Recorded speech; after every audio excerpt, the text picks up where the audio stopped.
Hello, I'm Jonathan Van Bilsen, and on behalf of the Scugog Chamber of Commerce, welcome to our show. My guest today is Heather McMillan, the Executive Director of the Durham Workforce Authority. It's an organization which works hard to convene the voices of labor sectors, ensure good stewardship of public funds, and provide reliable research focused on local labor market information. Heather, welcome to the show. Thank you. So, I don't know a lot about the Durham Workforce Authority, so perhaps you could just give us a little bit of idea, an overview of what it is you folks do. Sure. So we've been around 26 years, and we're funded by the province of Ontario to provide labor market information here in Durham Region. So we look at all aspects of the labor market, employers, employees, to find out what's going on and provide that information back to the community. Okay. And how long has the organization been in existence? We're about 26 years. Wow. And yourself, how long have you been there? 16. Wow.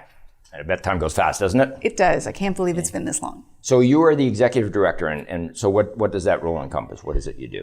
So I manage the entire organization, but I set the direction of the research that we're going to do. So I examine what's happening in the labor market, and then I determine on an annual basis the kinds of things that we will take a good look at.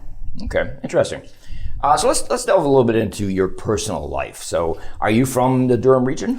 I'm from Oshawa, born and raised. And I understand you love kayaking. I might be addicted. Yeah, I own 4 kayaks. 4 kayaks? Yep, wow. 4. I don't know much about kayaking because anything to do with water scares me. How often do you get out in the summer? I like to try to get out every single day. The season is so short that, and you need to get out there. And in Durham Region, we have water everywhere. So on we go.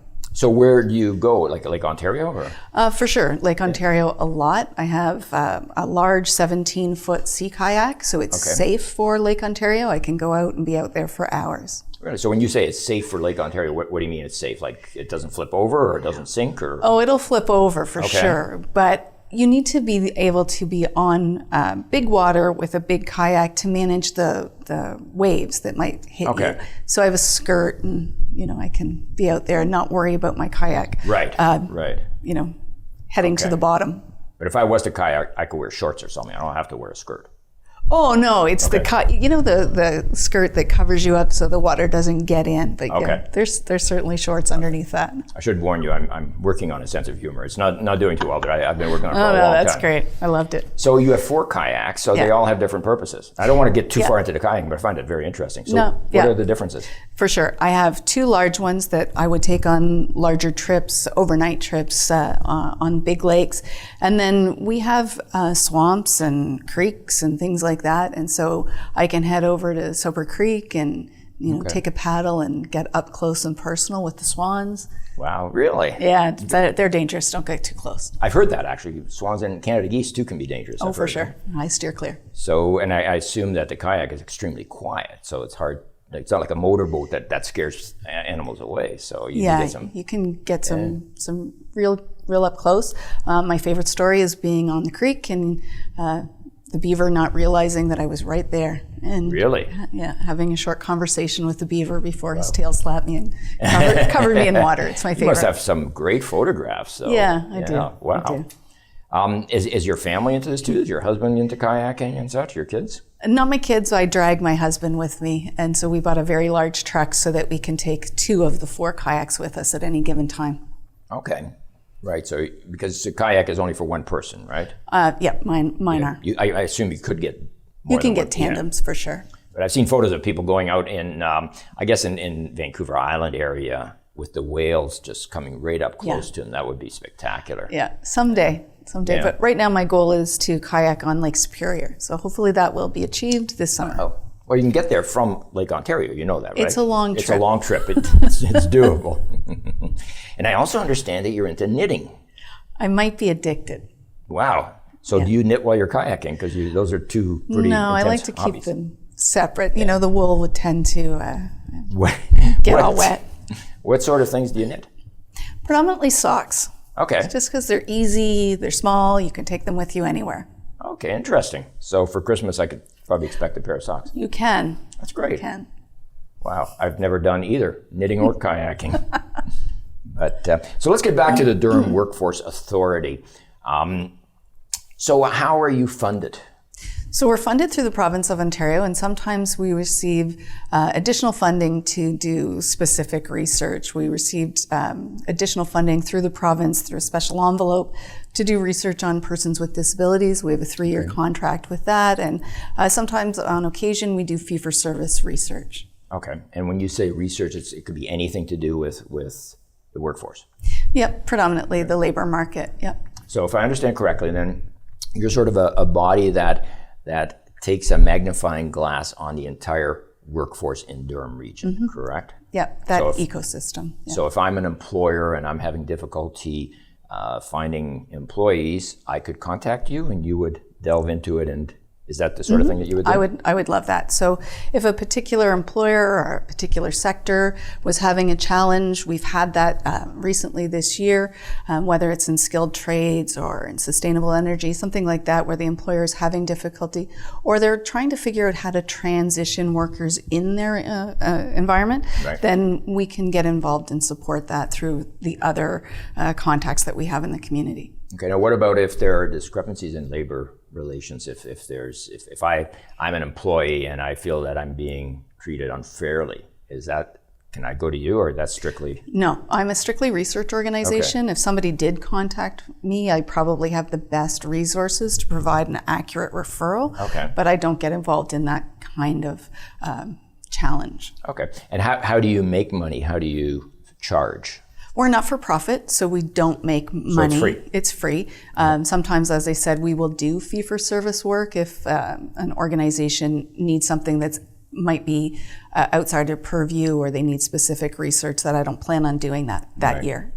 So I'm thinking from a perspective of the of the Chamber of Commerce in various cities and areas. What kind of questions would they ask you? Like, what would they be able to get from you? Sure. I love working with the Chambers of Commerce and Boards of Trade here in Durham Region. I think we have some of the best Chambers of Commerce. So they often will ask us what's happening in any of the sectors in their area. They will ask us to come and do presentations to their membership to talk about what's happening. We can provide that very specific spotlight on a sector or on the workforce. Why are we having difficulty finding people? The not in the labor force numbers, those kinds of things. And so we like to work closely with them to help them support their businesses. And do they call on you regularly? Like, Yep. Is your organization busy, I guess is what I'm asking? Swamped. Is that right? Yep. How many people are there in your group? There are 3.5. Okay. So one researcher, myself, an additional assistant that does some research and does some organizing and some of the communications activities. But we expand and grow depending on what's going on. But that's our main contingent of the workforce that we have. And sorry, you said you were funded by, did you say provincially or? Provincially, we're funded through the Ministry of Labor Training and Skills Development. Okay, and have been for 16 years? 26. 26 years, sorry. Yep. You've been there 16, right. What did you do before that? Were you in the same business? No, not at all. So my story is simple. I was a former auto worker, if you can believe it. Really? And in the economic downturn, I was dislocated from my workforce, and I ran the Action Center for Displaced Workers. As a result of that, I ended up working with the Workforce Training Board to assist workers, and an opportunity opened up, and so I became their researcher, and several years into my work with the Workforce Board, I became their executive director. Interesting. You obviously enjoy it. I love my job. Where's your office? We don't have an office anymore. Okay. As a result of the pandemic. We all work at home. Okay, all right. But it's easy to get a hold of you. We'll put the web address on the screen. Certainly. We can do that, yeah. So do you partner with other companies, or are you strictly one entity? No, we love partnerships. I think that's the thing that makes our work valuable and broad, and people have the ability to use it.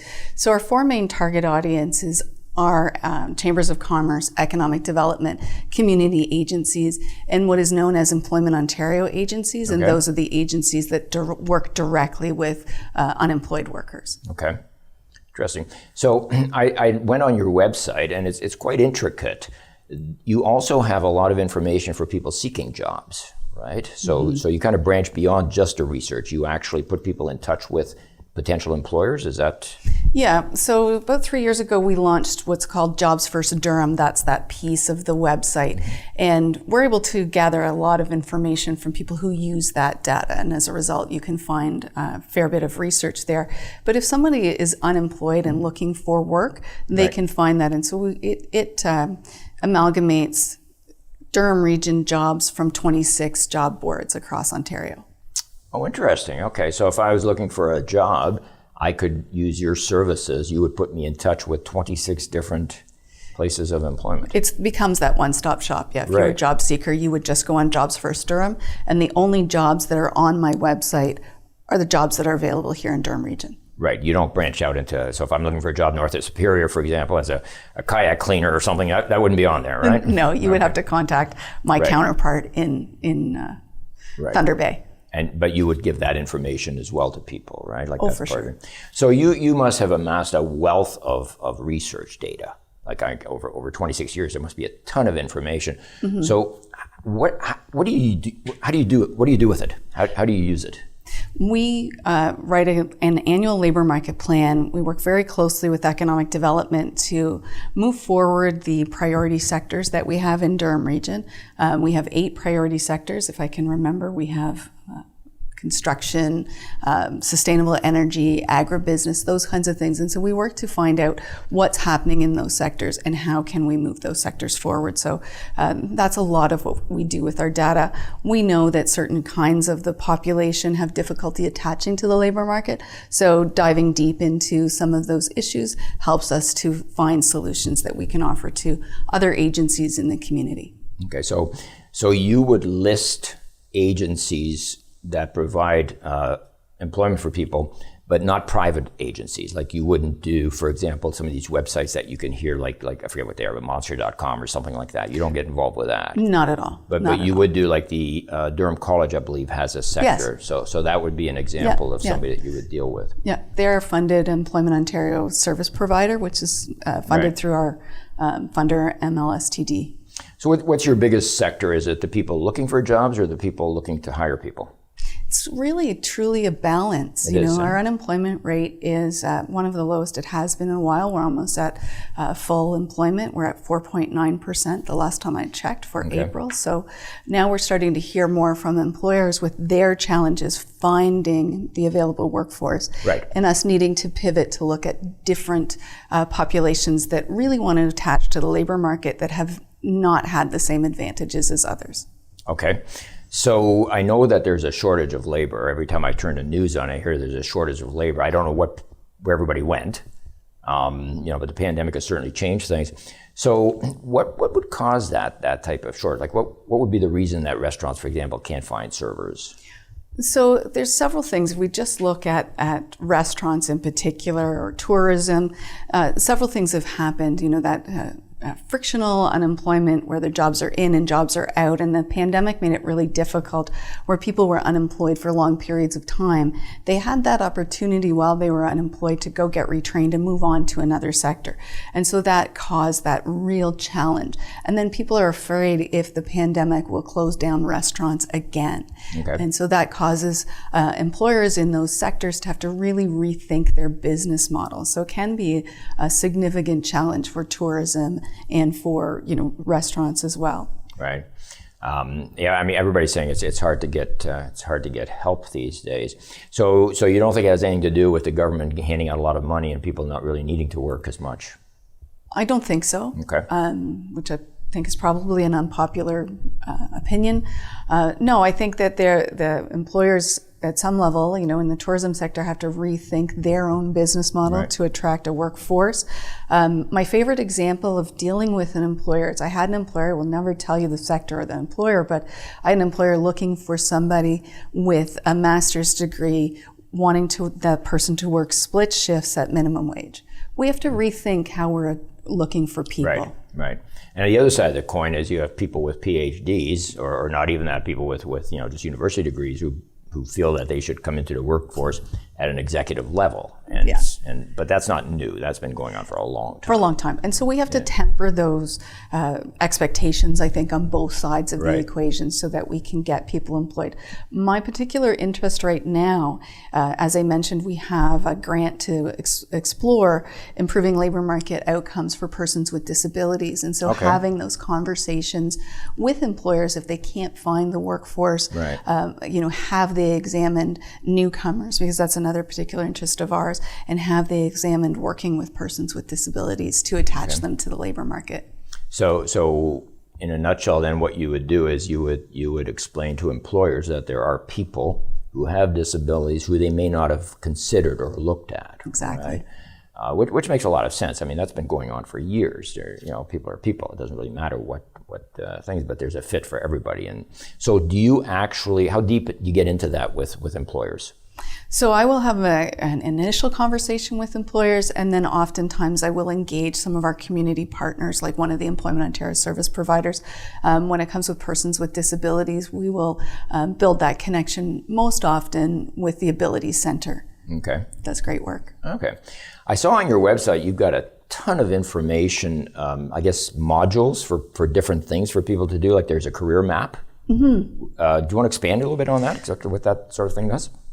Sure. To me, it's really exciting. So if you were at any point in your career, whether you're, someone just figuring out where you want to go in post-secondary, what jobs are available, you can type in almost any job that you're looking for, and it will give you that career trajectory across. And so you can start to make that long-term plan for yourself. Okay. I think it's really valuable. So if I wanted to, I could type in television host, and it would give me sort of some options for another job. Not that I'm looking. It'll give you that job, and it'll give you relevant jobs, and then it'll connect you with my Jobs First Durham website that will also tell you how many jobs are posted. And so then you can get that real strong information that can help you make your own workforce decisions in the long run. And so you connect people actually with where the postings are located. Yeah, so right there from that career map. Interesting. Do you counsel people looking for jobs on how to present themselves, things like that? No, we have Employment Ontario service providers. There's 12 across Durham Region. Okay. And they have that responsibility for making an employment plan, helping with resumes, job search, interview skills, those kinds of things that people would need to take their ideas and map them and find that job. Okay. I find that interesting because I think a lot of people, I haven't looked at a lot of resumes, but the ones that I see from time to time, they're all over the map. It doesn't and it seems to me things like grammar and spelling are just falling by the wayside. And I think as an employer, that would sort of explain how much attention a person pays to detail, correct? Mm-hmm. So it's important for people to take advantage of those things. So they could contact you and you would be able to give them those areas in Ontario or in Durham Region where they could... In Durham Region, for sure. Yeah, right. Absolutely. I know you're strictly Durham. Yeah. I get that.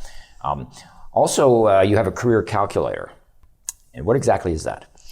So what people can do is they can put in the job that they're interested in and a bit of information about yourself. We don't keep that information, and it will tell you where you need to go for school, depending on how much schooling you've already told the computer that you have, and what your career prospects will be. So it can tell you opportunity costs, and it can help you to make those decisions in your future.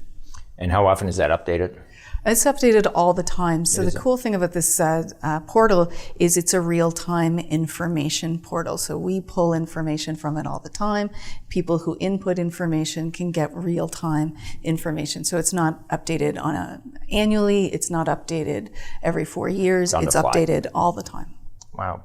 So just so I can encapsulate this, so if I'm an employee looking for a job, a potential employee, I would go to your website. I then put in what I want to do or what I feel I'm talented in, and then you will put me in touch with all the people in Durham who have registered for positions, regardless of where they did that, be it through the Durham College or whatever. I notice you've got also on there, you partner with Oshawa Center. Sometimes, yep. So if they post their jobs, they go on there. They have like a mini employment center, the Oshawa Center? They do, actually. If you went to their website directly, their jobs are posted there, and then they are copied over onto Jobs First Durham. Okay. And it's only for Durham though, right? It's only for Durham. Only deal with Durham. So if I have multi-jobs, I would post, I would be able to post that if I have multi-jobs available, right? Because if one of them is in Durham, the other one is in Manitoba, it would link. People would figure that out. It wouldn't show any of the jobs posted outside Durham Region. Okay. It would show up on other websites. So in Ontario, we have 26 workforce planning boards, and all of us have the Jobs First Durham tool. You would find it described as something different in a particular region, but if you had a job in, say, Thunder Bay and a job in Oshawa, you would be able to see that up in Thunder Bay. And you track all the data. Yes, not the personal data, but all the data about what happens, right? So you could tell me how many people come to your website, how many people come to XYZ website and so forth without any issues, how many people get hired through certain websites. Interesting. So are you the only ones doing this? Do you have competition? Oh, there's always going to be competition in that space. We're the most economical to put this together. Our partner in Windsor, the Windsor Workforce Planning Board, is the one who created the Jobs First Durham. And then we received additional funding this year to roll out other pieces of the tool. Such as what? So individuals will be able to register on the website. They can't register on the website. They can't post their resume on the website right now. Okay. But that will be something that will be coming out closer to December this year. Interesting. So what other sort of things do you have coming out in the future? A fair bit of information, particular to job seekers, but also to those Employment Ontario service providers.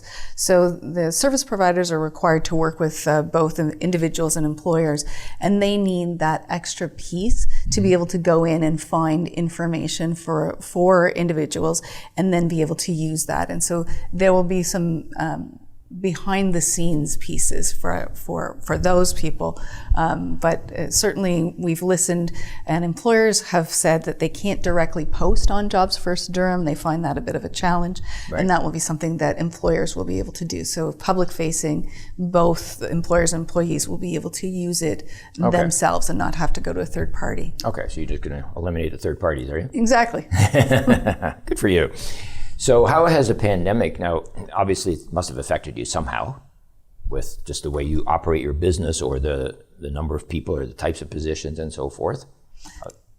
Certainly. Just like everybody else, we looked at our office and we decided to move completely online. I have always felt that we can't be in the community unless we're in the community. Right. And so giving up the office allowed us that flexibility and some cost savings to be able to be flexible and be where people needed us. The thing that was disappointing is we run a data walk on an annual basis, and we invite everybody in to look at about 14 pieces of data and explain it, because data can be dominating, difficult for people. Who is everybody? Who do you invite? Everyone. We invite job seekers, employers, service providers, chambers, economic development, anyone to that to explain what labor market information is, to show them what's happening here in Durham Region. Right. We had to move that online this year, and so that was a challenge. And so we're hopeful that we can move that back into an in-person event. It's one of our most popular, most well-attended things that we do. You don't have to have that in your office. You could have that anywhere, really, right? Where you just rent a space and have like a community center or something like that. Yeah. So percentage-wise, of the roughly 10,000 positions available, how many would be part-time? Oh, the majority of the jobs on our Jobs First Durham website are full-time jobs. They are? They are. Okay. They are, yeah. That's good. But you do post part-time as well. Absolutely, right? As long as it's a Durham Region job. So what happens if an employer, and I don't know if this actually happens, but I'm thinking as an employer, I'm looking for people, I post the jobs, and then I hire somebody, but I forget to unpost the job. How does that work? So you can't post unless a job has a timestamp on it, and they will automatically be deleted from our system. Technology does all that magic. On the occasion, sometimes they don't, and we will take them down manually. Like I said, I code that website every single day, and so I take a look at it, so I'm touching it in real time, knowing what's happening. Right. Do you run into problems with the website, with people putting in information, duplicating information and so forth? Absolutely. Does that happen? Yeah. You just have to flush it out? Flush it out. And so one of the things that we want to do is make sure that people are utilizing the site to its fullest potential. When you take a look at it, you can see how much information is there and available for people. So what we want to do is go out to our target audiences this year and continuously explain how to use the website, what the information is there. Right. We know that academic institutions are looking for information, and so then they can go and find that. So taking them through that site is important. Right. So I'm also curious, you've only been here 16 years, but the operation's been going over 25 years. Prior to the internet or websites and that, how did you function? When the company started, you wouldn't have had that tool, right? So was it a totally manual process? They didn't exist at all. If job seekers were looking for information, they would have to go to individually to those 26 websites that we offer. But also information has changed so much. At the beginning stages, you'd have to manually calculate the data that we get automatically from StatsCan. Heather, unfortunately, our time has come to an end. Thank you so much for sharing the information. It was very, very informative. I certainly have a better idea of what's going on. And I think this is a tool that a lot of organizations should be using if they're not. So we're going to do our best to help publicize this. So thank you again for being part of our show today. My pleasure. Also, I'd like to thank everyone for being here on behalf of the Scugog Chamber of Commerce. I'd like to thank Enbridge Gas for sponsoring this program. I'm Jonathan Van Bilsen. Thank you very much for watching, and I look forward to seeing you next time right here on Rogers TV.